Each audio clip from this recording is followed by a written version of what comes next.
સાબરકાંઠામાં વહીવટી તંત્ર મુખ્યમંત્રીને પણ નથી ગાંઠતું। જ્યાં હરણાવ જે જલાગાર યોજનાની જમીન આદિવાસીઓને સંપાદન અસરગ્રસ્તોના પુનર્વસવાટ માટે પૂર્વ ધારાસભ્ય અશ્વિન કોટવાલે રજૂઆત કરી।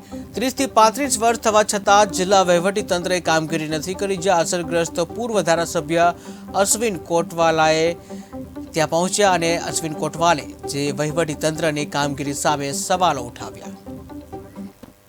1975-80 ની અંદર બન્યો હતો, જે પુનઃવસવાટ માટેની અસરગ્રસ્તોની વ્યવસ્થા કરવી જોઈએ એ અત્યાર સુધી વ્યવસ્થા થઈ શકી નથી।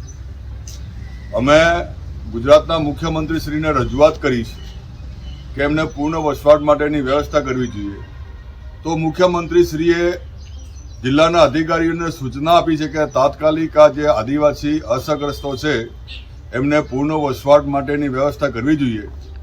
પણ આજે 30 થી 35 વર્ષ થઈ ગયા છતાં પણ આ જિલ્લાના તંત્ર દ્વારા હજુ કોઈ કામગીરી હાથ ધરવામાં નથી આવી। અધિકારીઓ દ્વારા એની કોઈ આગળની કાર્યવાહી કરવામાં આવતી નથી।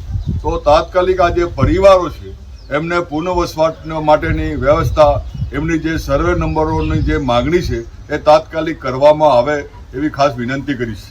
ખાસ વાત એ પણ એક એવી છે કે એમને પૂર્ણ વસવાટ માટેની જે જમીન ફાળવવામાં આવી છે એ કોઈને કબજામાં છે અને ખાડા ટેકરાવાળી છે, એટલે એ લોકો ત્યાં સ્વીકારવા માટે પણ તૈયાર નથી। તો બીજી જે એમની માગણી છે એ જમીન એમને પૂર્ણ વસવાટ માટે મળે એ માટે સરકારશ્રીની સૂચના પ્રમાણે જિલ્લાનું તંત્ર તાત્કાલિક કામગીરી કરે એ માટે આજે